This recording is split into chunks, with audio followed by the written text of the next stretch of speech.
Olá, morada acadêmica. Viemos mais uma vez aqui contemplar, né, um tema bastante familiar à história da psicologia, e para isso, então, recorreremos a uma genealogia histórica da construção da subjetividade.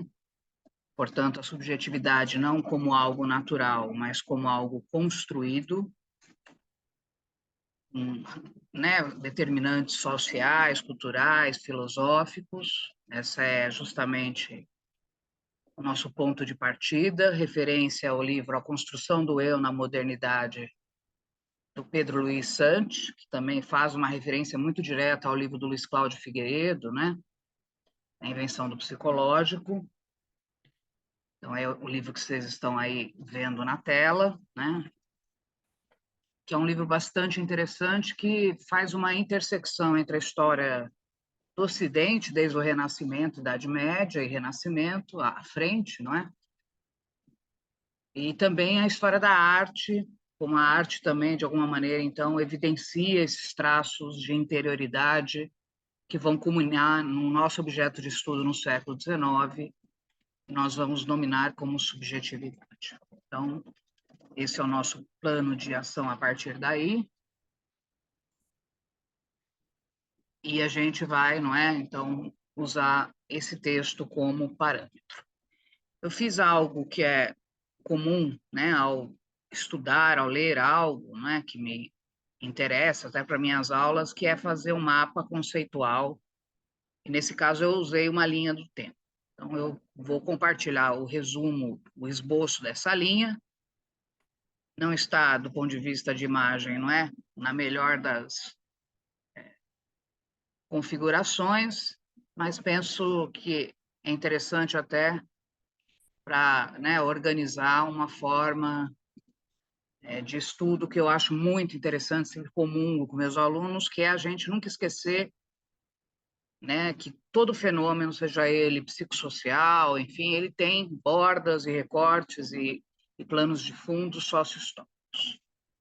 Então, começamos pensando que a subjetividade é uma construção, né? Portanto, se é uma construção, ela não foi construída do dia para a noite, né? E ela vem sendo, então, margeada, fundada por práticas de si ao longo da história da humanidade. Nós estamos pensando na humanidade ocidental, então a nossa referência geralmente é a filosofia ocidental grega, né, greco-romana, certo?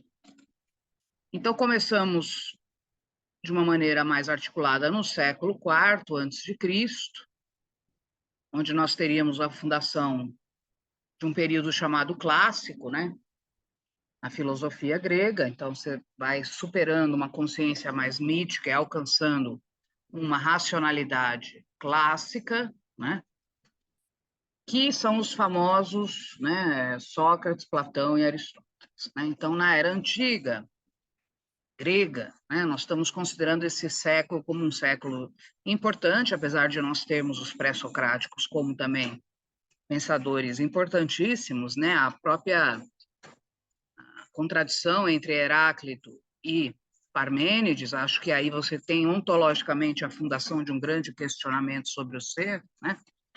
Ou mesmo o pitagorismo, o orfismo, né? Como movimentos de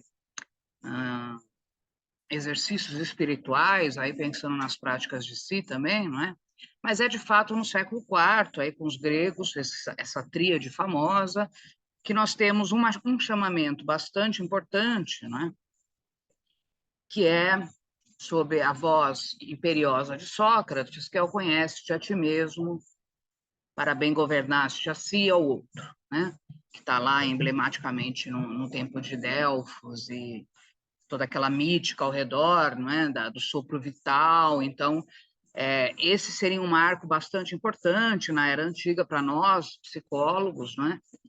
Porque aí está dada uma das questões que é Sócrates recorrendo ao si mesmo, a um movimento dentro desse si mesmo, né, para alcançar a questão da sabedoria e da virtuosidade de fazer o bem, né, do virtus grego, né? Então, para nós, o Sócrates ele é importante nesse contexto, né? Obviamente que a obra é socrático-platônica, porque marca esse dualismo corpo, né? De um lado, residência das paixões, do que é sensível, do que é enganoso, e alma, não é? Como esse sopro vital, né? Essa ideia da psique, não é? Interna, um sujeito, que seria a sua alma racional, imortal, né? Que carrega toda a sabedoria. Então, a gente tem no cenário grego, não é? Essa, dentro da cultura clássica, esse período que é bastante importante, né? Além disso, temos outros fatores. Aqui você pode pensar, por exemplo, não é? Nas tragédias gregas, como um grande também chamamento estético-artístico, né?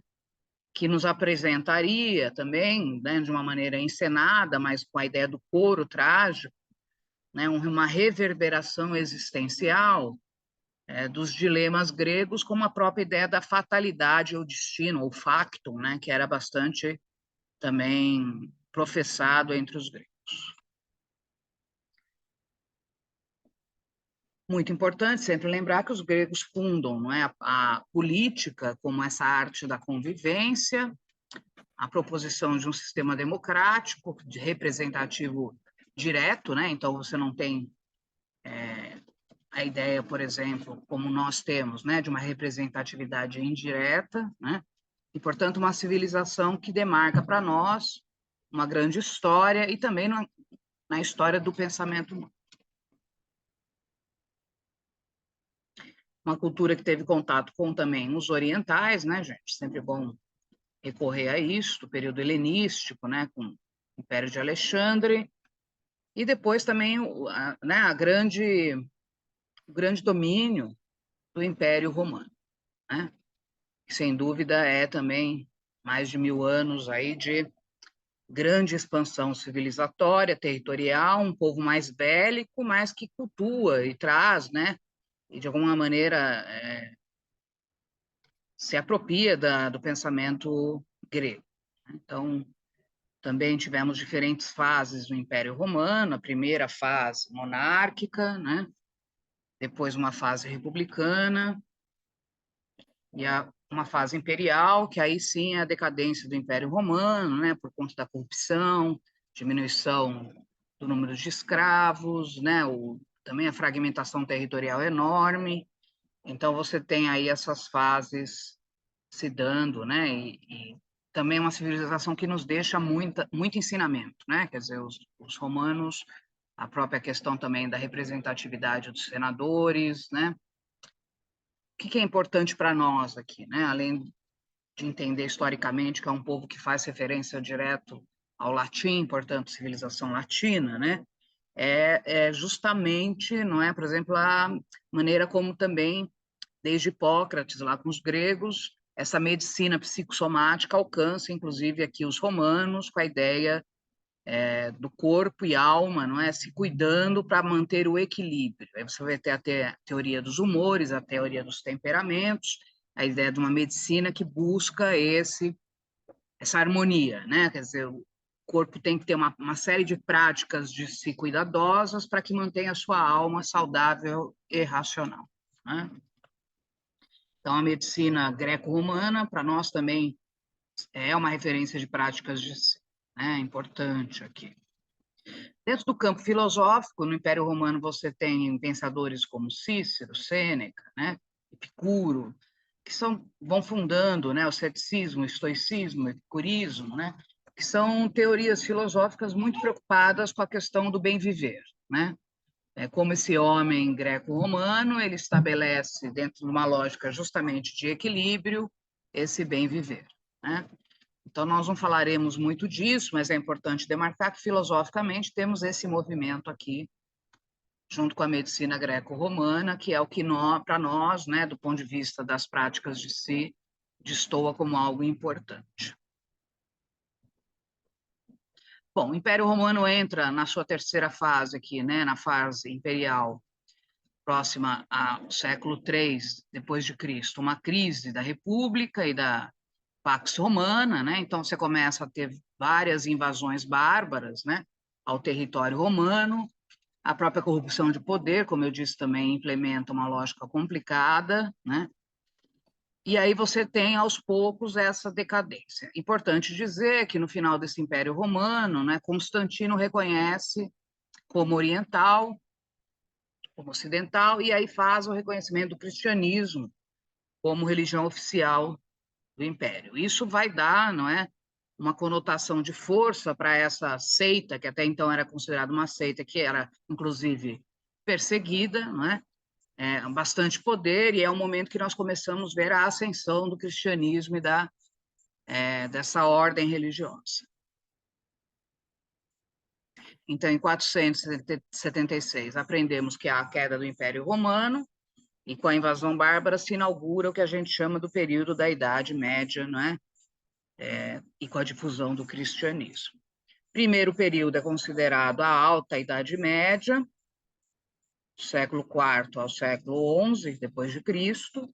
É o período que tem mais caracterização, né, que nós conhecemos historicamente como Era das Trevas. Então, você tem o sistema feudal se instalando como um modo de produção, né, lembrando que isso também tem a ver com a riqueza dos patrícios, dos senadores que se fogem para esses lugares que eram as castelanias, e ali se montam essas unidades autossustentáveis, né, que, do ponto de vista econômico, né, vão estabelecer a vassalagem com os pequenos comerciantes camponeses que fugiram para dentro dessas castelanias, e com isso, então, você tem esse primeiro grande período com, né, justamente aí a difusão do cristianismo e aí o teocentrismo, né, a ideia da igreja como centro de tudo e a ideia de Deus oferecendo a esse homem medieval um sustentáculo existencial, né?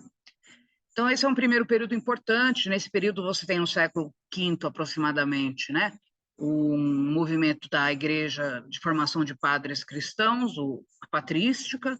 Nós vamos falar do Santo Agostinho aqui, não é? Que tem um chamamento importante, que é justamente o nosso filósofo que retoma Platão numa visão neoplatônica, também influências maniqueístas, né?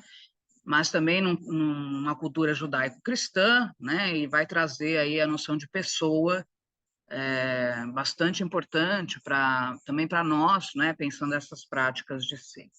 Fato é que, do ponto de vista estrutural, né, a Alta Idade Média ela vai oferecendo a esse homem medieval um pouco mais de estabilidade socioeconômico e existencial, e a gente vai, então, enfrentando o renascimento comercial, que é o chamado, então, né, lá mais à frente, no século XIV, XV, o Renascimento, que a gente entende como uma fase de transição. Então, nós estamos entrando na Baixa Idade Média, onde então começam os primeiros burgos, as feiras comerciais, diminui o número de mortes, aumenta-se os excedentes, né, comerciais, então uma renovação aí da estrutura e da própria germinação, né, comercial no horizonte europeu.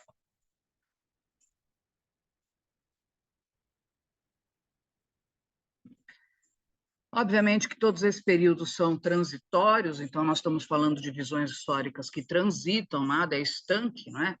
Mas então aqui nós temos, nesse século, né, 14, 15 também, outro movimento cristão importante, que é a escolástica com Santo Tomás de Aquino, né?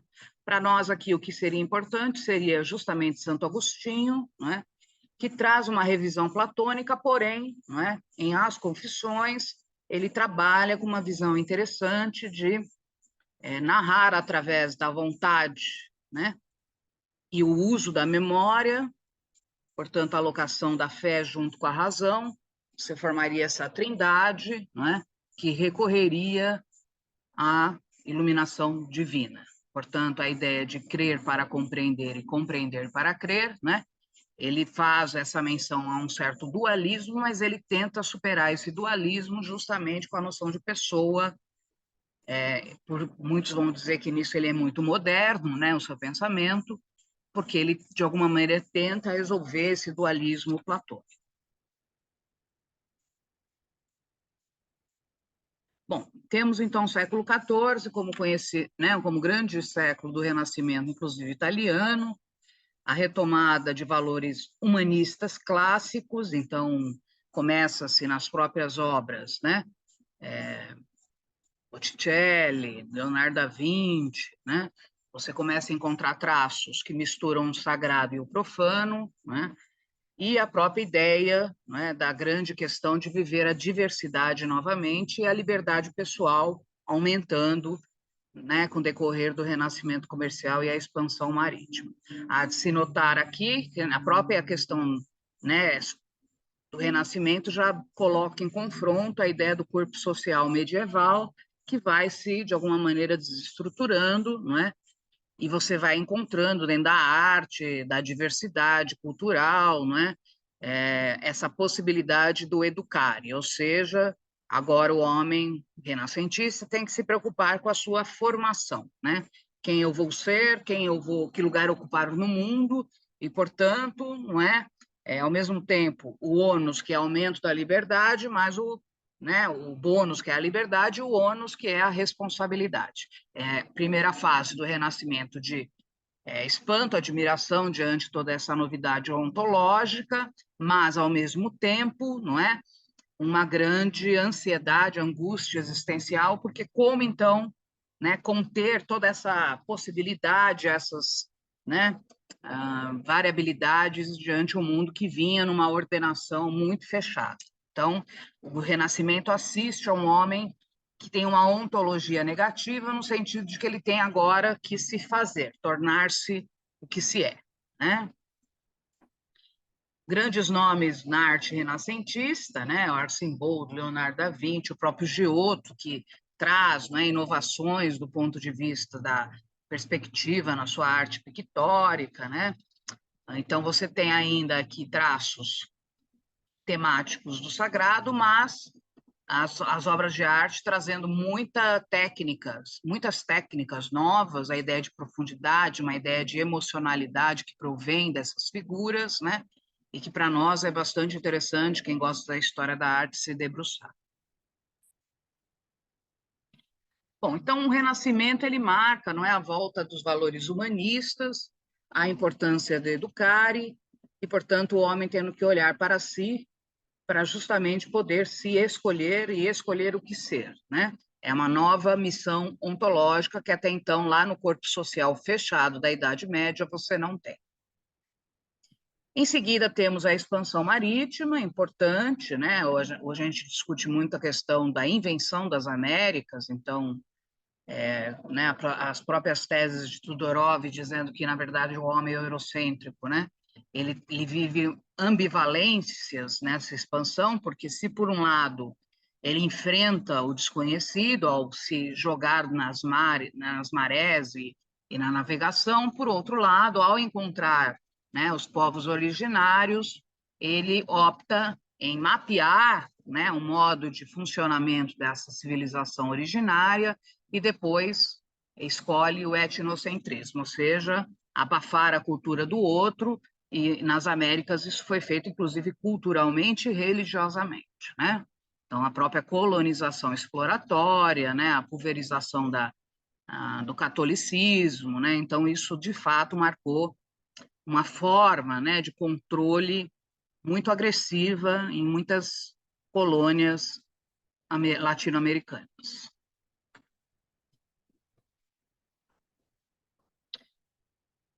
Então, a expansão marítima, né, carregando, e aqui temos o Brasil, obviamente, então é importante, né, para essa nossa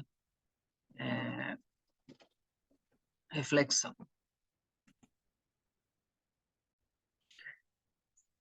Então, esse é o homem mais renascentista, o mundo renascentista oferece essas ambivalências, e aí a grande pergunta para o século XVI, já considerado pré-moderno, é como, então, escolher-se, como poder, né, assumir essa nova ontologia, desse vazio ontológico. E aí o século XVI é considerado como um grande século do ponto de vista, não é, desse nascimento da modernidade mesmo, enquanto questão, não é, do homem contemporâneo. Então, nós vamos ver no século XVI a permanência e a contiguidade, quer dizer, né, o encontro de figuras e pensamentos que muitas vezes são contrastantes. Pensamentos, de um lado, reformadores, portanto, a ideia de reforma como uma grande conversão do si mesmo, não é? De um lado, buscando a libertação do si mesmo, então pensadores mais críticos, libertários, e do outro lado você tem pensamentos mais conservadores, buscando o controle, por exemplo, pela disciplina religiosa, né? Então, nós vamos ter no século XVI, conhecido também como o século das reformas e das conversões, né? Por exemplo, uma grande reforma, um jogo de lutas aí pelos fiéis, que é a luta protestante e a luta da contra-reforma católica, né? O protestantismo como uma grande via de um reconhecimento da fé individualizada, isso é importante de se reconhecer, portanto, um grande movimento de alfabetização para o sujeito ler a Bíblia em casa, consigo mesmo, outra grande prática de si, não é? Que a religião propicia, e a própria Contra-Reforma também católica, né? Com Santo Inácio de Loyola, fundando lá a Companhia de Jesus, que traz a figura do jesuíta, né? O jesuíta como esse sujeito que está dentro da igreja, que é muito voltado às correntes humanistas, né? Mas muito disciplinador. Aliás, os grandes pensadores na era moderna, muitos deles passarão por escolas e educadores jesuíticos, né? Então, isso é algo que está bastante marcado. Então, a era 16, a era das reformas, também um momento que a gente começa historicamente a achar as primeiras autobiografias das famílias que moram junto ao seu mundo do trabalho, muitas vezes, né? Então, aí você vai começando a ver o mundo do privado e o mundo público que estavam misturados a se desvanecerem, a se separarem, não é? E essas biografias contendo toda a rotina dessa família, dos negócios, dos remédios que se tomam para se curar. Então, é uma autobiografia que não fala desse si mesmo romantizado, né? Ele vai falar do si mesmo como esse cotidiano. A gente costuma dizer que é no século XVI, portanto, que se inventa a vida do vivido, né? A vida ordinária, a vida do cotidiano, né? Então, importante também o século XVI por conta disso. Então, pensando nesses dois blocos, nós temos, de um lado, as reformas religiosas, a ideia do absolutismo, que na obra O Príncipe de Maquiavel aparece com muita força, né, um governo na força do poder, que entende o homem como o lobo do próprio homem, ou seja, o homem nascendo com um instinto agressivo que precisa ser controlado, então daí a ideia de um governante forte. Em Thomas Hobbes, isso se repete com a ideia de um contrato social, né? Então, de um lado, mecanismos de domínio do absolutismo, o próprio Maquiavel trazendo uma obra que simbolicamente repercute com relação a isso, e a igreja também, né, considerada um mecanismo de reforma de domínio. Então, os exercícios espirituais jesuíticos de Loyola, né, você encontra aí as inquisições que ainda acontecem, né? Então, você tem, de um lado, esses pensadores e obras que marcam mecanismos mais conservadores de domínio, e, do outro lado, libertadores. Então, por exemplo, vamos ter Erasmo de Roterdã, né? Que vem da igreja e depois é considerado um herege, que vai escrever um livro chamado Elogio à Loucura, onde ele vai dizer, faz uma crítica, não é, bastante forte à aparência medíocre do século XVI para o século XVII. Né? Lá começa a se falar dos bons costumes, a própria realeza. Então, nós vamos encontrando autores que vão questionar a própria igreja, dizendo que a igreja está se vendendo a esses valores, né? Montaigne, que é importantíssimo para as psicologias, né? Com a obra Os Ensaios, que é uma grande também narrativa do si mesmo, questionando de maneira cética o mundo, né? É considerado acho que talvez esse momento uma das grandes obras, né, do seu tempo. Montaigne, que vai influenciar Freud e tantos outros, né? O próprio Nietzsche, por exemplo, cita Montaigne muitas vezes, vale a pena de se debruçar, né? Você tem aí o Cervantes com Dom Quixote, né? Eu vou gravar depois aqui no Morada também. Estou lendo um livro que se chama Meditações de Quixote, né? Do Garcia HC, e nesse livro ele faz, não é, uma elucubração sobre os valores que Quixote questiona na modernidade. Quixote, que é um né, um suposto cidadão comum que entra num delírio de que ser um cavaleiro da justiça e do amor.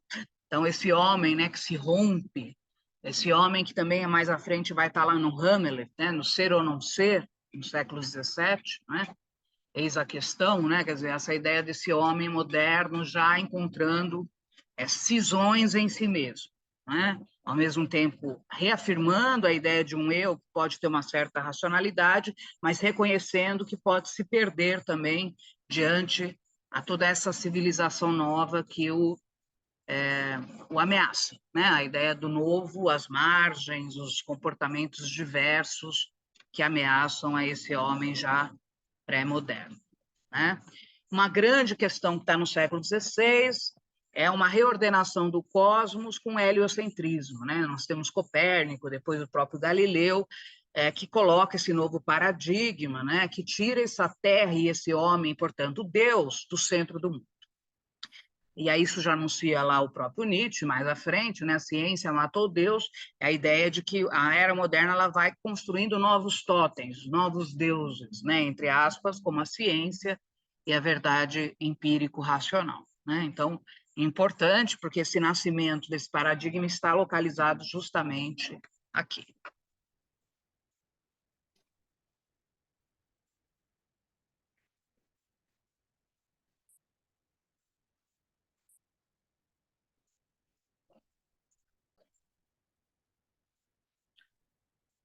Bom, em seguida, encontramos o século XVII. Século XVII, a era do método, como diz Pedro Santi, né?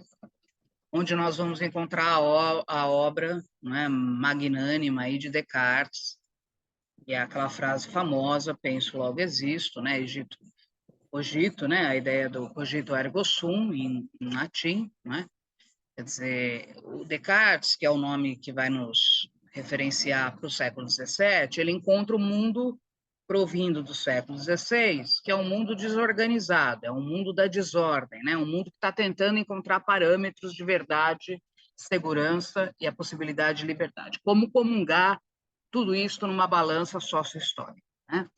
Portanto, Descartes é o sintoma do século XVI. Ele vai justamente trazer, né, na sua inquietação ontológica, uma busca, né, desde 1637, com a obra Meditações Cartesianas, um pouco antes do Discurso do Método, ele vai buscar justamente um ponto de certeza, né? Então, a grande obsessão desse sujeito é dizer, bom, se o mundo está com tantos paradigmas, qual é o lugar da certeza, né, que não pode ser contestada? Essa é né, a obsessão cartesiana. E é óbvio que eu estou fazendo um resumo, né, gente? Porque a ideia é a gente colocar tudo isso dentro de uma circunscrição histórica, mas também das práticas de si. O Descartes, para nós, ele é importantíssimo, porque ele vai colocar justamente a busca da certeza, realizando uma meditação, não é? Cartesiana, que vai, óbvio, apagar tudo ao seu redor, né, e vai dizer o que, se eu consigo apagar tudo ao meu redor, né, sensivelmente, do corpo, do som, né, das visões, o que me sobra o fato de eu querer apagar algo que eu não consigo, que é que eu estou pensando sobre isso, né? Então, a ideia da razão, do pensar como esse primeiro e último fundamento humano, que é o lugar da certeza, não é? Porém, a razão como algo, portanto, que está dentro do sujeito e que, para se encontrar plena, ela precisa se debruçar sobre o mundo, porque o sujeito não vive sem o mundo. Então, a grande referência de Descartes para nós é a ideia de que ele vai colocar a verdade dentro do sujeito na racionalidade, mas ele vai, né, projetar esta verdade na régua do método. Então, daí vem a questão metodológica que funda a ciência, né? Quer dizer, é preciso método para que esta razão não se perca, para que a gente não volte lá para o século XVI. Então, daí ele usando também, obviamente, toda a cultura que ele tinha já, da educação dele jesuítica, né? Que foi em casa, por conta de uma série de questões de doença infantil, não é? Ele vai ter uma educação primorosa e ele é apaixonado por matemática, por física. Então, ele vai colocar, não é, para o século XVII, a ideia do homem que se autocontrola pelo uso da razão, mas uma razão que representa o mundo através de uma verdade. Essa é a ideia de uma razão que não só espelha o mundo ou imagina um mundo ideal, como Platão diria, mas uma razão que se projeta no mundo de maneira segura e controlada, é o fundamento da ciência moderna, né? Aquela famosa equação S-O. Né? Então, é ele que possibilita, do ponto de vista filosófico, a implementação de uma crença de que o sujeito, se ele bem usa essa razão com metodologia, né, com assertividade, representando este mundo, ele é capaz de chegar à certeza e, portanto, controlar tudo ao seu redor. Essa ideia, portanto, de controle pelo mundo racional e metodológico é o fundamento da era moderna, né? E para isso, então, ele diz, é preciso, ao se debruçar sobre o mundo representado, não é?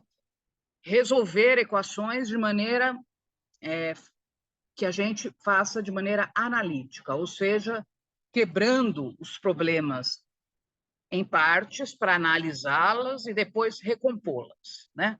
A isso ele chamou de mecanicismo, né? Um método objetivo em que você identifica a sua questão problema, você a fragmenta para justamente identificar a questão, resolve e aí então recompõe o fenômeno.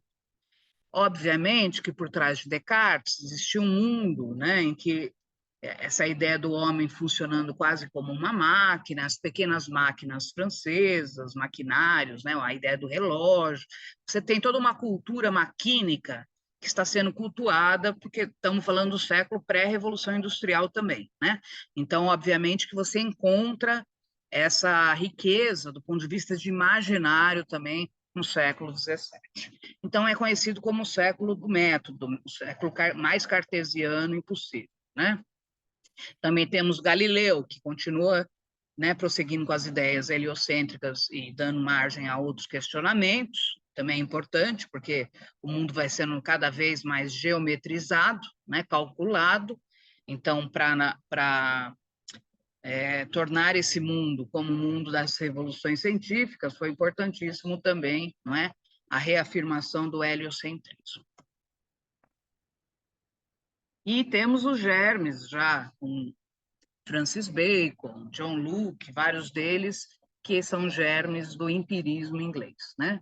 Empirismo inglês, como aí sim, né, já uma reapropriação desse pensamento com outro paradigma experimental, que vai ser também base da ciência moderna no século XIX, por exemplo. O grande nome aqui estético, Shakespeare, né, com o famoso Hamlet, que é justamente o personagem, assim, que se nós tínhamos Dom Quixote lá atrás, agora temos Hamlet no século XVII, como a obra que questiona esse homem da razão. Quer dizer, né, o Hamlet também é um sujeito que vai viver, né, esse delírio interno por conta de um drama familiar, né, e aí esse distanciamento melancólico dele diante a questão ali, né, de matar ou não, né, o próprio tio, e aí, assim, esse eu, né, que se perde também, que vem se debatendo, não é, diante a modernidade, né? Então, ser ou não ser, eis a questão, né? Quer dizer, é o grande símbolo do século XVII. Vamos em direção ao século XVIII, que para Pedro Santi é o convívio do eu e do não eu, aí sim uma grande disruptura, não é? Esse homem é o momento que a própria medicina vai olhar e vai reconhecer os quadros de loucura e vai dizer que é preciso então criar. E aí vem, né, toda a questão da medicina no século XIX, que é como controlar a loucura. Esse homem que se rompe, esse homem, né? Então vem os primeiros tratamentos morais da loucura, né? Quer dizer, precisa se dar um choque de realidade para este homem voltar à razão, que a razão é a ideia de domínio, né? Então aqui o louco que perde a razão e é preciso então tratá-lo quase como um animal mesmo, né? A ideia de quase ser aí vem a lobotomia, o choque elétrico, colocam eles, né, por exemplo, em grandes banheiras com gelo, né, são os tratamentos chamados morais. E, ao mesmo tempo, um grande medo da loucura, né? A sociedade muito assustada diante desses quadros de disrupção, né? Então, para nós da psicologia é um século bastante importante, né? Que vai trazendo essa questão das primeiras questões sobre a loucura como um fenômeno, não é? Que seria o símbolo desse homem que perdeu a razão mediante a toda essa efervescência moderna, cultural e também social, né? Temos aí dois grandes nomes, que é o Fontaine e o Rochefoucauld, que são considerados fabulistas, né? E são considerados os chamados primeiros moralistas, né? Aqui não é os moralistas no sentido senso comum, que a gente fala, a pessoa é moralista. Moralista aqui seriam pessoas que observam a moral do seu tempo e fazem algum tipo de questionamento. Muita gente diria que eles funcionam quase como os primeiros psicólogos, né? Então, eles usam de fábulas, usando inclusive animais, né? Para poder fazer uma crítica a esse social de uma maneira bastante satírica, né? Então, acusando o homem como um ser fraco, um homem vaidoso, né?